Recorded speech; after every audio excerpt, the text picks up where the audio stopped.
راځه چې ځو وروره. ځو دا کافران دوزخ ته لیږو چې بیا چېرته غواړي ځو.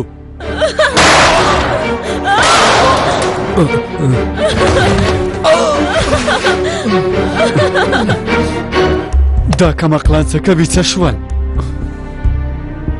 دا د ډزو غږ دی څه دی؟ خدای زه خو به لیونی شم. رانه ته نو له کومه را پیدا شوې؟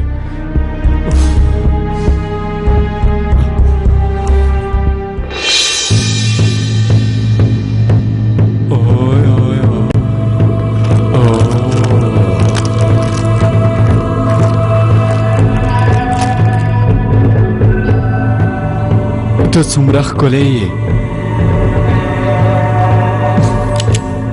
بله چاره نه لرم، که نیول کېږم و دې نیول شم.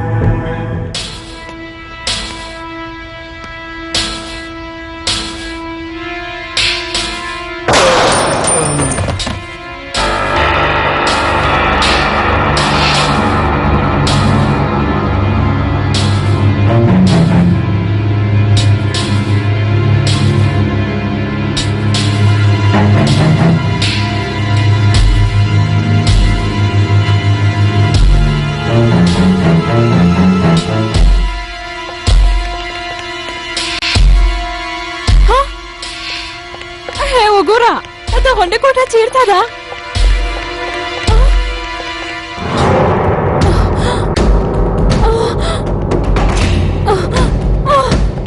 ودرېږه، ومې ویل ودرېږه. په ګونډو شه، په ګونډو شه.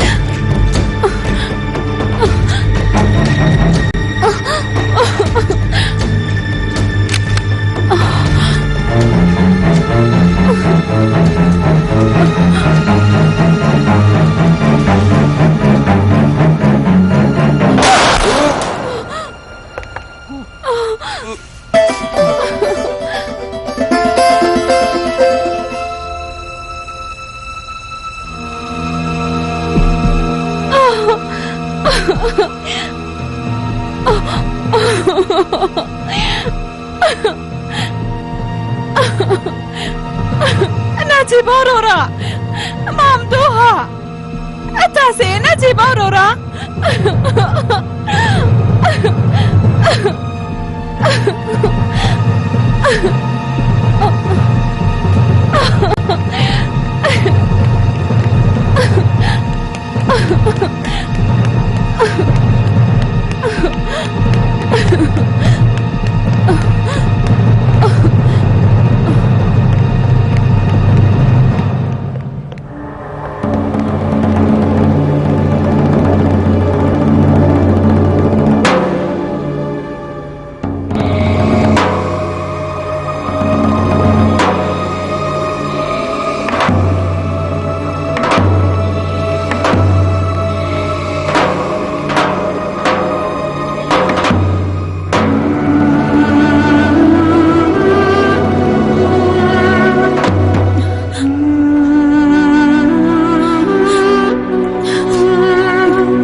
پاکه خدایا،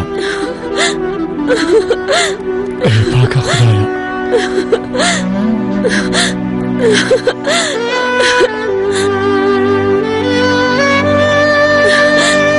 ټول امیده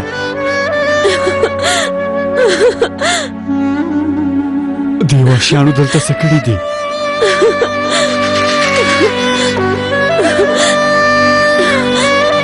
ټول کسان یې وژلي دي.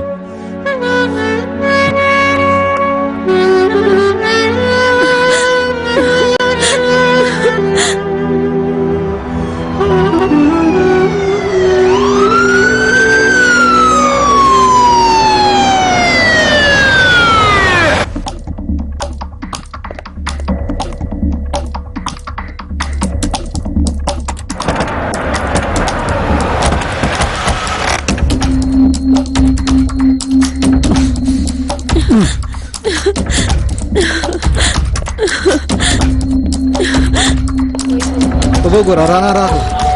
رانا څه شوي رانا؟ مړه شوي دي؟ څه شوي رانا؟ نجیبه وروره، نجیبه وروره، زما پلار یې وواژه. څه چا وواژه؟ دننه وسلوال بریدګر دي. ارامه اوسه ممدوح، بله رانا سره پاتې شه. نه کېږي امر صاحب، زه هم در سره ځم. نه ټول به یو ځای لاړ شو. پلار مې اوس هم دننه دی. داسې نه کېږي. سمه ده امر صاحب، تاسې لاړ شئ، زه پاتې کېږم. ملګرو راځئ چې لاړ شو. رانا ارامه اوسه، هیله کوم.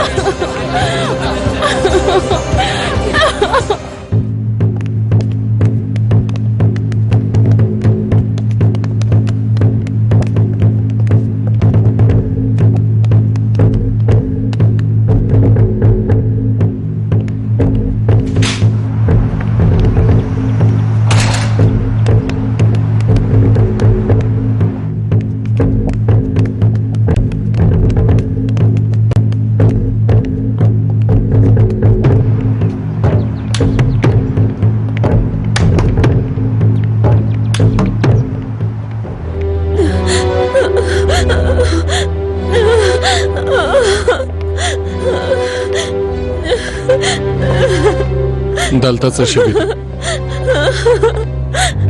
ټول وګورئ چې څوک ژوندي دي. ژوندی دی. ښاغلی سوها تاسې ښه یئ؟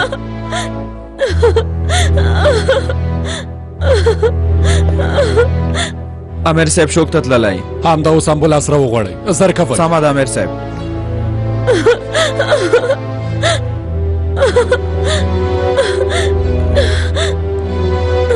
آرام اوسه خورې، آرام اوسه. پلار به مې څنګه وي؟ خیر دی، راځه چې ورشو. رانا هیله کوم ارام اوسه، هلته تګ ډېر ګواښ لري. څنګه ارامه اوسم؟ پلار به مې هلته په څه حالت کې وي؟ خیر دی، ځه زما پرېږده. رانا ودرېږه. رانا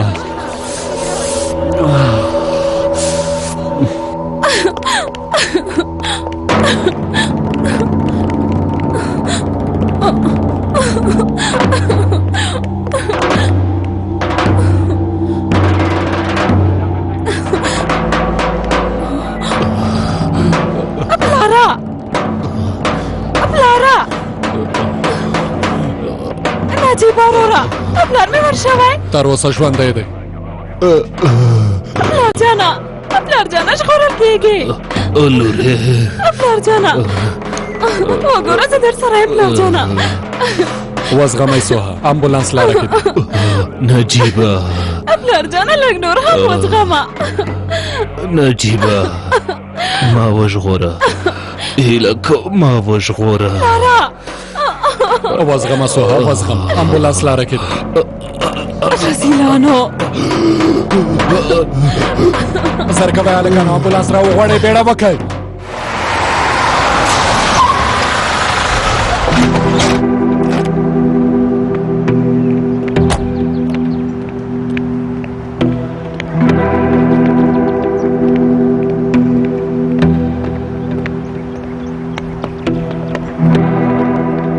قدرمنو لیدونکو، په عدلې باندې وسلوال برید شوی دی. اوس به له تاسو سره زما د دین ملګرو، د حق لارې مجاهدینو، د اسلامي انقلاب لپاره زمونږ حرکت پیل شو. اوس یې بیخي سم وخت دی چې لوی جهاد پیل کړو.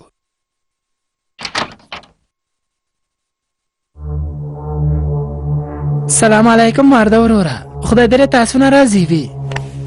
هغه کافران مو دوزخ ته ولېږل، موږ هم اوس خپله بریا لمنځله. بریا مو لمنځله؟ ولې؟ زه خو دلته هېڅ څښاک نه وینم. څښاک؟ ته څه وایې مرده وروره؟ دا خبرې دې نو پرېږده، بې تربیه سړیه، د جهاد نوم مه اخلې. وګوره، تا هېر کړی دی چې مخې ته دې څوک دی. ښه نو مخې ته مې څوک دی؟ زه به یې ووایم چې څوک دی. هغه کس دی چې د هېواد له دښمنانو سره یو ځای شوی او هر ډول بد کار کوي او هغو کسانو ته خدمت کوي د مسلمانانو په څېره کې د دین، ایمان، د هېواد دښمن او یو خاین دی. ډېر پام کوه. کله چرګه، دروغجنه مجاهده، که وخت وځېږې د سر ماغزه دې شیندم. ته خو به پولیس نه یې ملګرو دا پولیس ونیسئ. وګورئ تاسې ټول دوکه کوي. اوس د سړي اصلي څېره ښکاره شوه. دا سړی چې په هره خبره یو ځل د جهاد او مجاهد کلمه یادوي په اصل کې یو دوکه باز سړی دی. دوی ته رښتیا ووایه زر کوه. نشه یي توکي له کوم ځای نه اخلئ او په کوم هېواد یې پلورئ؟ ووایه. هو نشه یي توکي. ووایه د چا لپاره تورو پیسو کار کوئ؟ هله دوی ته یې ووایه. ته جاسوس یې، دروغ وایې، دوکه باز یې. تر ټولو لوی دوکه باز جاسوس دا څڼور سړی دی. دروغ وایي دا یې په سر پوپلی. دا یو خاین دی غواړي چې زموږ منځ کې نفاق راولي. مړ شه. ټول هوښیار اوسئ چې پایله مو داسې نه شي. وګورئ زه له خپل زړه نه غږېږم، په ثبوت او دلیل خبرې کوم. پورته شه یو پړی پیدا که.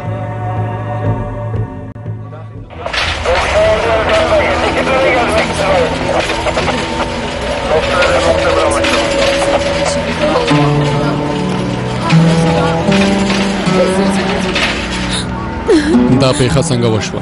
نه پوهېږم، په هېڅ هم نه پوهېږم. په غونډه کې ناست وو، ناڅاپه په چغو دروازه خلاصه شوه او برید یې وکړ. وروسته د ډزو غږ شو. ومې لیده چې ښاغلی سوها په وینو کې لت پت پروت دی. ناڅاپه یې برید وکړه ها؟ د کوم سازمان نوم یې واخیسته؟ حزب یې یادوه خو ځانګړی حزب و؟ هو. سمه ده، مننه کوم.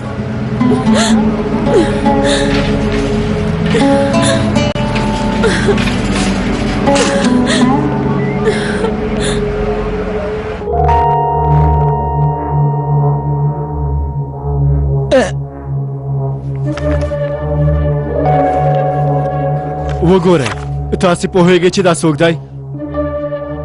ها؟ نوم یې فاروق دی. اصلي نوم یې کنکلش فاروق دی. له دې خلکو نه همداسې په خپله ګټه اخلي. دا ډېر منافق دی، په خبره باور مه کوئ. زکي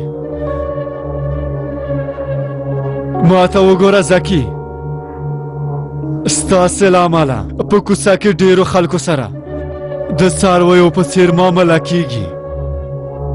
ستاسې له امله ډېرو کسانو پسې خبرې کیږي زکي. د هغوی ژوند تباه کیږي. ځناوره له تا نه بل لوی منافق دې هېواد کې نشته که نه؟ ګوره خولې کې به دې توماچې ټول شاجور تش کړم کم عقله زکي رذیل سړیه.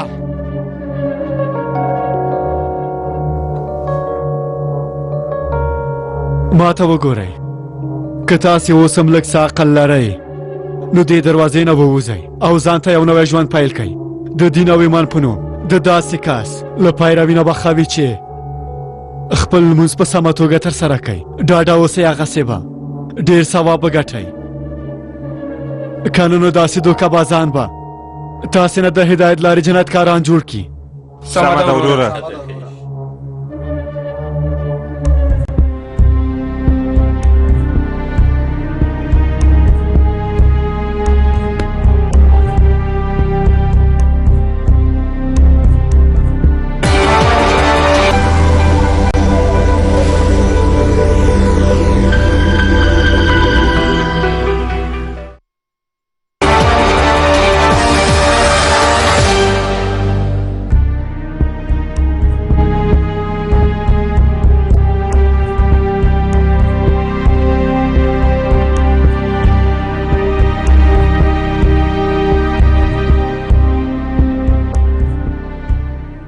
اوس راته ووایه هغه سرحد چیرته دی؟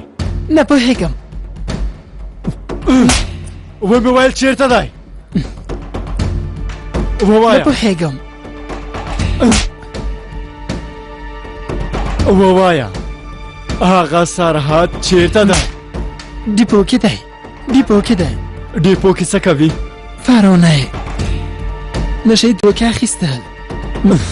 څه نشه یي توکي؟ رذیله بې شرفه. موږ یې دوکه کړي یو. الله الله. موږ د خدای لپاره دلته خدمت کوو خو دوی د خدای بندگان ته زهر ورکوي. هغه ډیپو چیرته ده؟ عمرانیه سیمه کې. موبایل دې چیرته دی؟ جیب کې مې.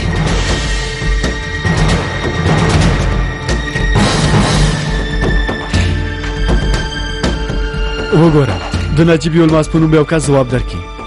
هغه ته د دې ځای پته ورکړه. ویل کېږي چې دا کار د خپور شوي کاریکاتور په ځواب کې ترسره شوی. داسې معلومات نشته چې دا خبره په ډاګه کې. دا داسې خبره ده چې څارنوال صاحب یې تاسې ته ځواب کړي. وایي چې کوم ځانګړي حزب دا کار کړی. ملګرو باید په دې پوه شو چې زموږ هیواد کې په سلګونه ترهګري سازمانونه شته دي، خو اندېښنه مه کوئ، ډېر ژر به د هغوی په اړه معلومات پیدا شي. مننه کوم، ژوندي اوسئ. څوک یې؟ نجیب یلماز یم. د هغه اثباته ماته معلومه ده چې نن یې برید کړی و، ځکه چې د دې برید پلان یې جوړ کړی و هم دننه دی. پته یې د چینجي کوڅه بیکوس سیمه 10 نمبر کور. ته څوک یې؟ بیکوس سیمه 10 نمبر کور.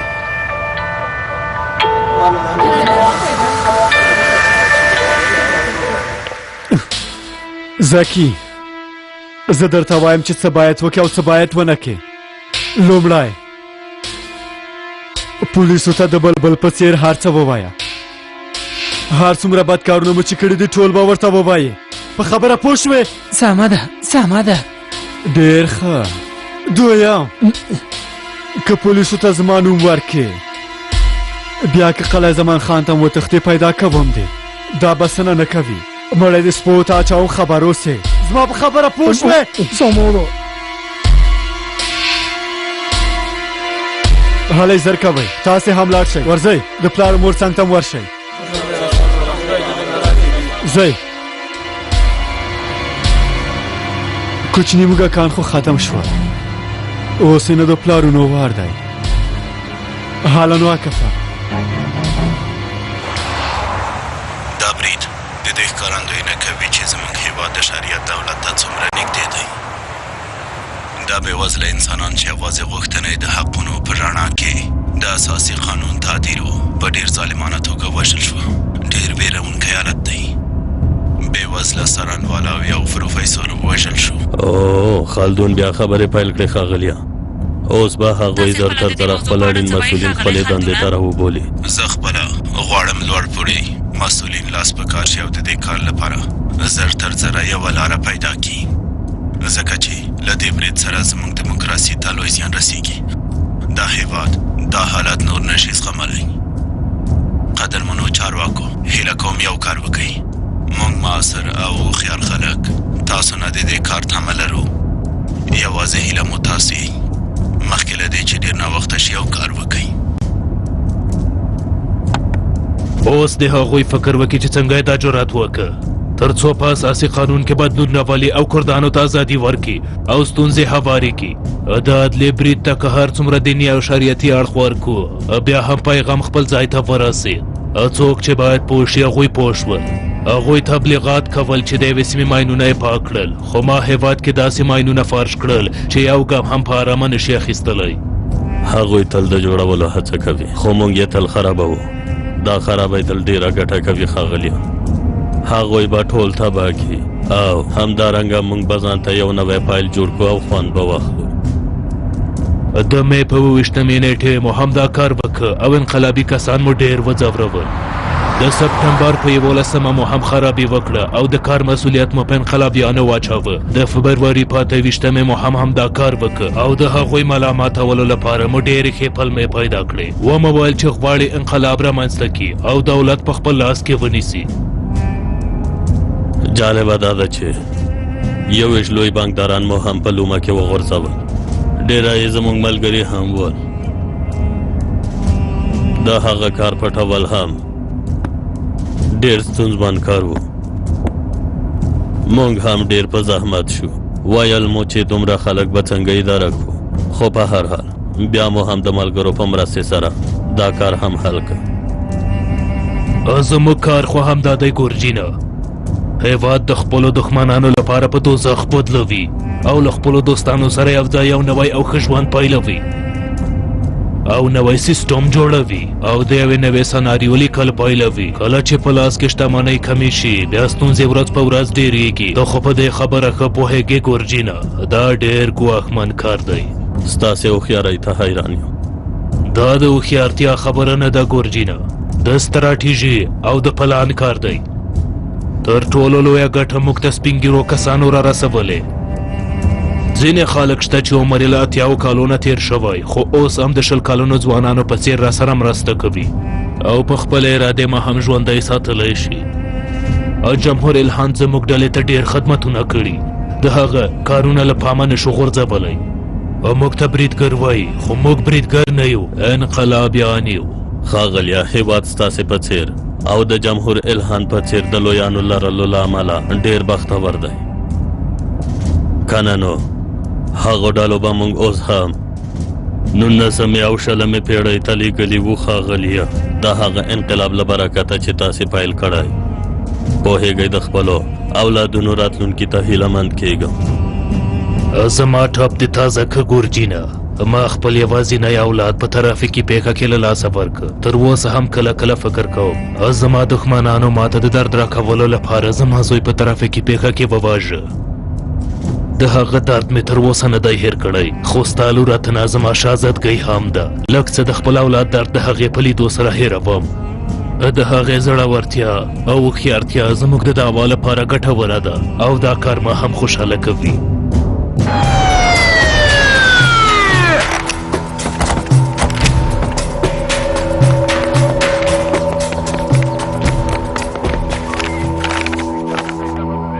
امیر صاحب، دلته د عدلي تعمیر نقشه هم شته.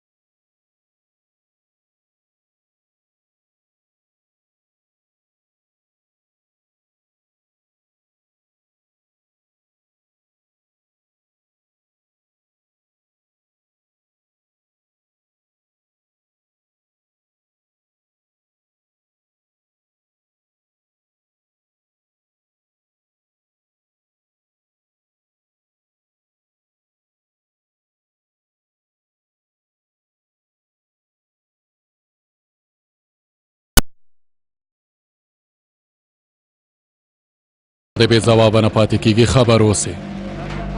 د هر کار حسابي به در سره کېږي، پوه شوې؟ الپاره، مهرباني وکړئ امیر صاحب. دا رزیل سړی زما له مخې لرې کړ. مخکې شه.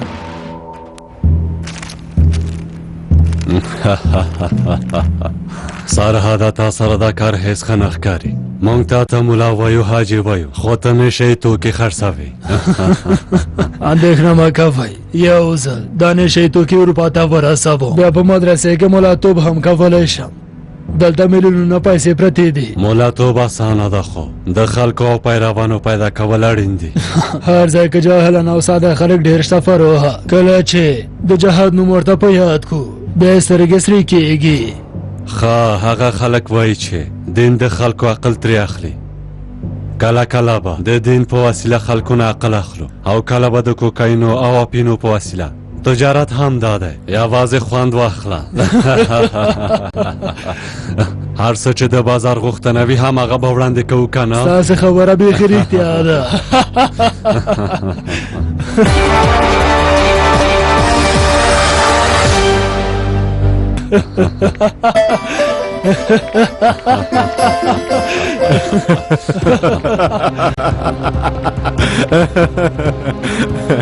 په اصل کې اپین او کوکاین ستاسې په څېر د خلکو دین دی. دا خبره په اصل کې داسې ده. ښکاري چې ته هیڅ نه هوښیارېږې. ما ته مو کله عقل پرېښی دی؟ ها، زر کوئ، وسلې مو وغورځوئ. هله کوئ نو غورځوم، څه کولی شي؟ دا سړی لږ څه ستونزه لري. که وسله دې ونه غورځوې، زه ښه پوهېږم چې څه به وشي. ډېر بد کار به وشي. تا ته یوه لارښوونه کوم، د ملګري خبره دې ومنه، وسله دې وغورځوه. زر کوه. زه وسله نه لرم. داسې ده، داسې ښکاري چې د بې وسلو کسانو وژلو قانون به هم نن مات کړم. پام کوه ونه خوځېږې. لاسونه دې پورته کړه، لاسونه دې پورته کړه. سرحده، غواړې موږ ووژنې که څنګه؟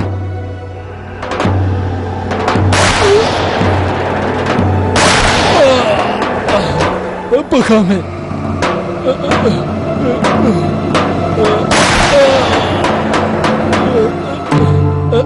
صبر وکړه ما مه وژنه. وروسته له دې کله چې دې په دروغو تکبیر ویلې لاس دی مه پورته کوه، یوازې سترګې دې ښوروه. اوس ښه وګوره.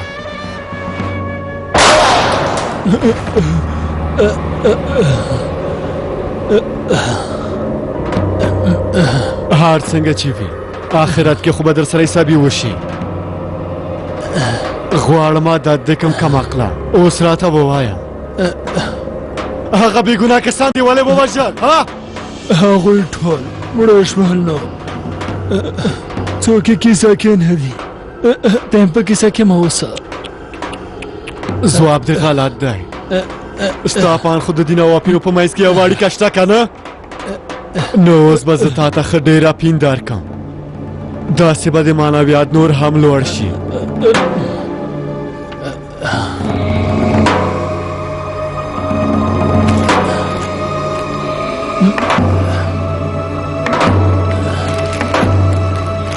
زر کوه دا وخوره. هله وخوره کم عقله ویخوره. هله زر کوه لږ نور هم وخوره. هله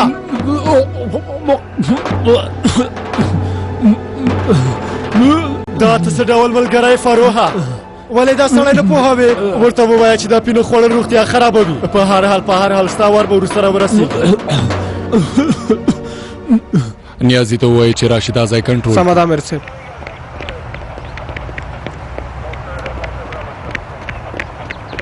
مخکې شه پیکاسا دلته ښه حالات نه ګورم. عاقف لادلي وروسته د سازمان کور ته راغلی، خو اوس پولیسو ځکې ونیوه. پولیسو دا لیونی غواړي څه وکړي؟ فکر کوم دادلي پیښې لږ څه غمجن کړی دی. هغه اوس چېرته دی ته پوهېږې؟ هېڅ نه پوهېږم. کیدای شي سرحد پسې ورغلی وي. د هغه خوی دومره زر نه بدلېږي. هر څنګه چې کېږي هغه پیدا کړه، موږ ته به جنجال جوړ کړي. سمه ده پیکاسا.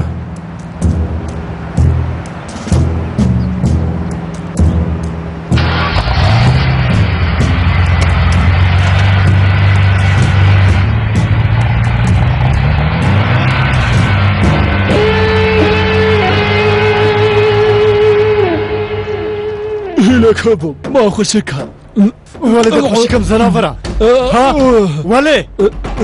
هېواد کې مو ګډوډي جوړه کړه، سربېره په هغه مو ځوانانو او ماشومانو ته زهر ورکړل. ستاسې مشر څوک دی زناوره؟ ته د چا کس یې؟ ووایه هغه څوک دی؟ موږ د دې کار عمل فرورا کړی و،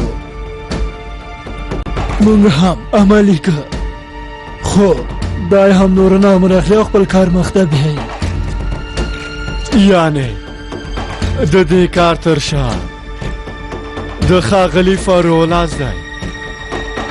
ښه نو اوس به اصلي موضوع ته راشو. خپله دې راته وویل، باید په ځواب یې ته خپله پوه شې. هله نو ووایه ښاغلی فروحه، د فروح مشر کوم ځناور دی؟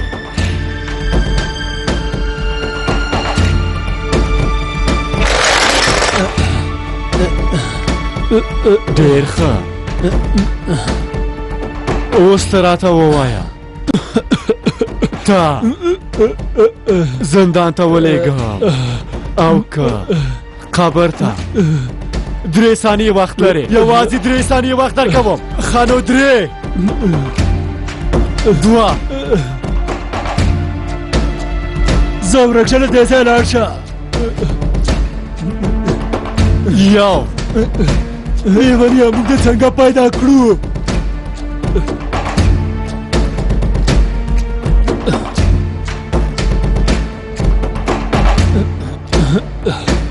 صفر.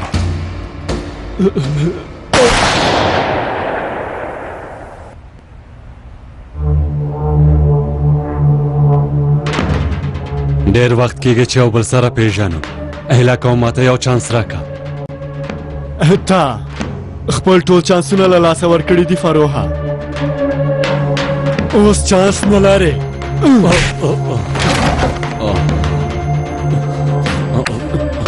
ولې دې دا کار وکړ؟ دومره کسان مو ووژل، ولې مو دا کار وکړ؟ ها ستاسې ستونزه څه ده؟ کم عقله ووایه ستونزه مو څه ده؟ ها یوازې د ساتیري او جشن نیولو لپاره مو دا کار وکړ. ساتیري ها؟ هله ودرېږه، زر کوه ودرېږه. پینده وخوړل خو مغزه تا له لاسه ورکړل، دا څنګه کار دی؟ خیر دی چې موسیقي نشته، خو دلته د شپې تر پایه پورې به له تا سره نڅا وکړم. فروها ووایه، زر کوه، د چا سپی زر ووایه، د غاړې تسمه د چا لاس کې ده؟ ووایه. داسې ښکاري چې تا هېڅ زه نه یم پېژندلی. که ما ژوندی د خاورو لاندې هم کې یوه کلمه به هم درته ونه وایم. ما کیفه سمه ده، اوس چې داسې ده زه به یو بل کس پیدا کړم چې خبرې وکړي. هو د بیلګې په توګه ګرجین له نوم نه ښکاره ده، ډېر په اسانه به خبرې وکړي. رښتیا یا به هغه خاین خلدون پیدا کړم. وګوره هغه وخت به هر څه راته ښکاره شي، هر څه به د بلبل په څېر ووایي. هېچا نه هم خبرې نشي اخیستلی، بې ځایه هڅه مه کوه. وبه ګورو فروها، وبه ګورو، وبه ګورو. د ازاراتو کوټې ته یې بوځئ، زه هم درځم. امر به په ځای کېږي. راځه مخکې شه. نجیبی المازم د حزب رهبر عمریانه سیمه کې یوې ډیپو کې دی. ته څوک یې وروره؟ غواړې څه وکړې؟ ها او همدارنګه ډیپو کې نشهیي توکي هم شته. ته په دې خبرو څنګه؟ خیره ده نجیبه مره، بیا یو ناپېژنده کس زنګ وهلی و. نه پوهېږم دا څنګه مرسته ده، زه سم پوه نه شوم، خو ویلې د حزب رهبر په عمرانیه سیمه کې یو ډیپو کې دی. الله لکه چې کوم چا په خپل سر ځان ته بیا دنده پیدا کړي. زما فکر ته یو نوم راځي، خو تاسې خپله هلته لاړ شئ، کیدای شي دا خبره مهمه وي. لږ تر لږه پوه خو به شئ چې هلته څه خبره ده. نجیبه مره زه زکي سره خبرې کوم. سمه ده سرنوال صاحب، ښه وخت ولرئ.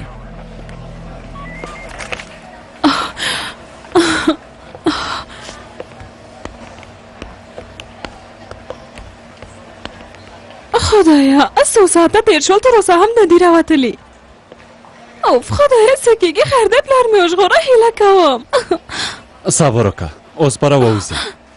که د ژغورنې چانس یې نه وای بیا یې دومره وخت نه تېروه.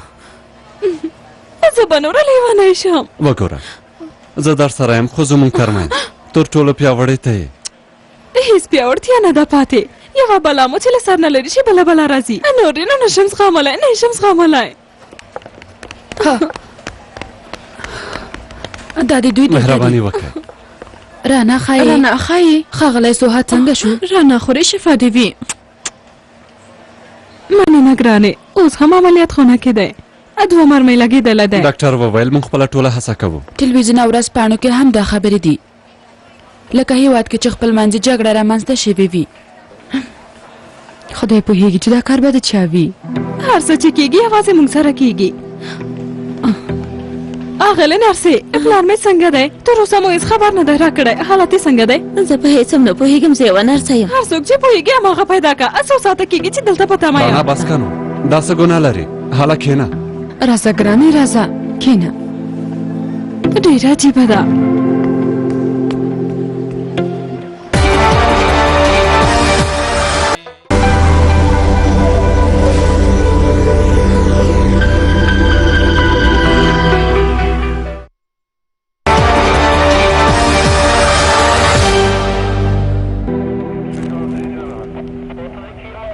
امیر صاحب زمونږ له راتګ نه مخکې دلته ډېر کارونه شوي. دې ځای ته وګوره، موږ ته یوازې د جنازو وړلو کار پاتې دی. نور خلک یې وژني، موږ یې مړي اخلو او سړي خونې ته وړو. امیر صاحب یو ځل دا ځای وګورئ.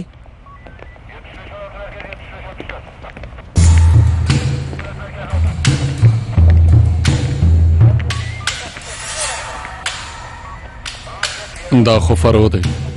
اوس پوه شوم امیر صاحب، نشهیي توکي، فروغ او د جهاد حزب دا درې واړه د دې ښکارندویي کوي چې د عدلیې پیښه هم پلان شوې وه. امیر صاحب ښه، د پیښې ځای څېړنې کې ته ډېر مهارت لري.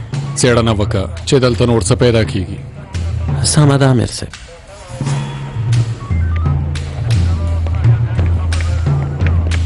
بیا یې خپل کار پیل کړ. لومړی کریکاټور خپور شو او وروسته د ورځپاڼې دفتر باندې برید وشو او وروسته هم په عدلیه باندې برید وشو. په هېواد کې د ګډوډۍ لاره هواره کړې ده. بیا هم هماغه سناریو ده، هېڅ له دې کار نه لاس نه اخلي.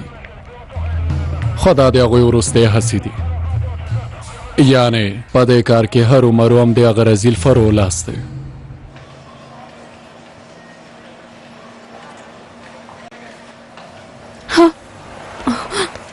پلار مې څنګه دی ډاکټر صاحب؟ عملیات بریالی و، که بله ستونزه پیدا نه شي پلار به مو وژغورل شي. شفا دې وي. ډېر شکر. شفا دې وي. ډېر شکر. والله بخښنه غواړم خو داسو هم هیڅ نه خوښېږي انسان چې په داسې حالت کې څوک وویني بیا هر څه بدلېږي. هغه هم د خدای بنده دی. درانه خبره هم په منځ کې ده. والله همدا یوه میاشت مخکې مې غوښتل په خپلو لاسونو یې ووژنم، خو څنګه چې تا ووایه کله چې انسان په دې حالت کې وي بیا هر څه بدلېږي، او هغه درانه پلار هم دی.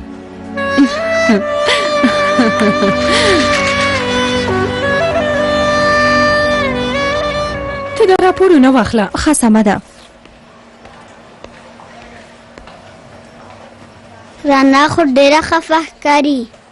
البته چې خپه به وي، پلار یې مرګ نه بیرته راوګرځېده. یو بل سره ښې اړیکې نه لري، څومره ښه لور لري، دا سړی ولې داسې کوي؟ نه پوهېږم لورې، نړۍ کې هر ډول خلک پیدا کېږي، نو په هر حال خدای لوی دی، اړیکې به یې هم ښه شي. هنري خورې، زه به رانا ته د خوړلو لپاره یو څه راوړم. وګوره رنګ یې سپین تښتېدلی. ممدوحه تا ته کوم څه راوړم؟ نه غواړم، مننه.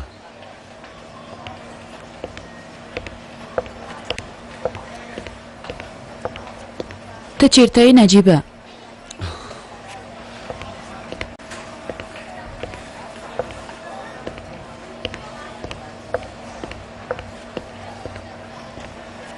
موږ دا عادت نه لرو چې تا داسې خفه او مړاوې ووینو. کله مو څوک خندا ته پرېږدي ممدوحه؟ ته زموږ حالت ته وګوره. یو ځل د حالت تیر شي بیا چې تیر شي بیا څه کېږي؟ کېدای شي ښې شېبې هم راشي، تیاره خو تل پاتې نه وي. ډېر وخت شوی چې ژوند کې مې ښې شېبې نه دي لیدلي. دا مې هم هېر کړي چې ښې شېبې څنګه وي. له یوې خوا هېواد کې ګډوډي شوه، له بلې خوا په موږ دا حالت راغی. ته وګوره عاقف هم نشته، کېدای شي زموږ له حالت نه هېڅ خبر هم نه وي. زما زړه کې لږ څه هیله شته. ته غواړې کوم څه ووایې، خو نه پوهېږم چې څه وایې. غواړم ووایم تا سره ډېره مینه لرم، خو اوس یې ویلی نه شم. پلار دې وژغورل شو، وګوره دا هم یوه ښه خبره ده.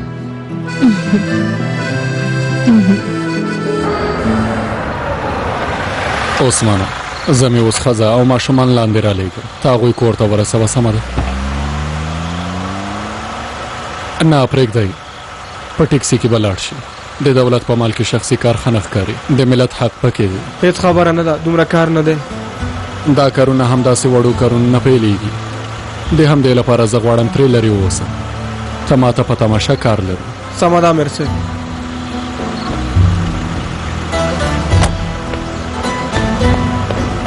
والله ټاپیان بیخي ډېر شوي دي. هو رښتیا وایي ډاکټر صاحب.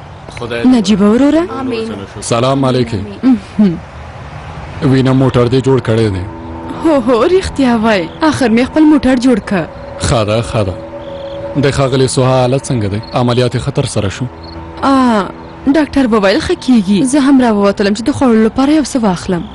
سمه ده، زه به پورته لاړ شم او وبه یې ګورم او وروسته امنیت ته ځم. دې ورځو کې کارونه ډېر دي، ته خو پوهېږې، هرې خوا نه کسټونه او پټ راپورونه ډېر راځي. سمه ده، زه هم درځم. سمه ده. د څه شي کسټونه؟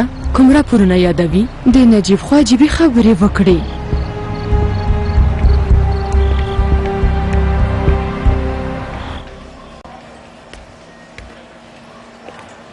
انت دی پلار مې هم راغی. نجیبه. هنري، حالته ماشومان واخله او کور ته لاړه شه.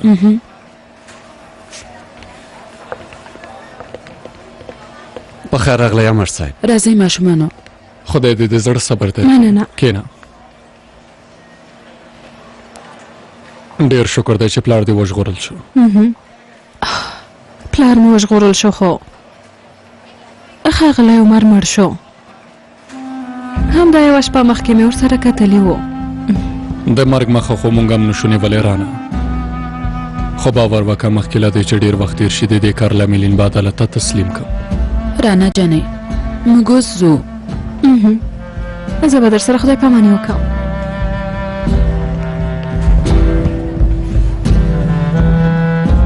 شفا دې وي خور جانې. مننه. راځئ ماشومانو. امر صاحب څه شوي؟ اوس دې هم راته نه دي ویلي جنید له مرګ نه مخکې څه وویل؟ اتنه همغه ملکه ده؟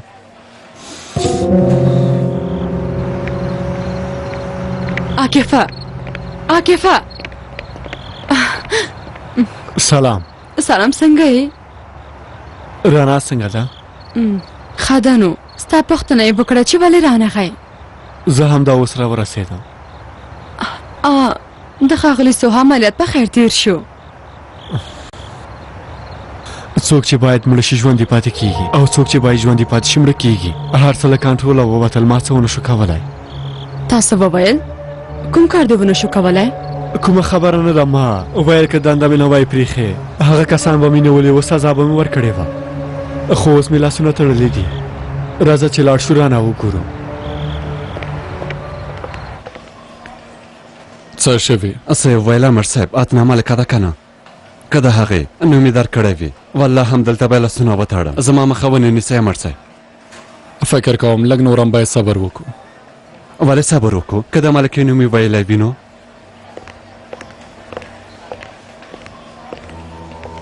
ماښام په خیر امر صاحب. ماښام په خیر. ماښام په خیر ملګریان. ماښام په خیر. خیریت دی؟ ولې داسې عجیبه عجیبه ګورې؟ مونږ هم ستا په اړه خبرې کولې. څه مو ویل؟ پوهه نه شوم. وویل شول چې عاکف چېرته دی، ومو ویل په دې یوازې ملکه پوهېدلی شي.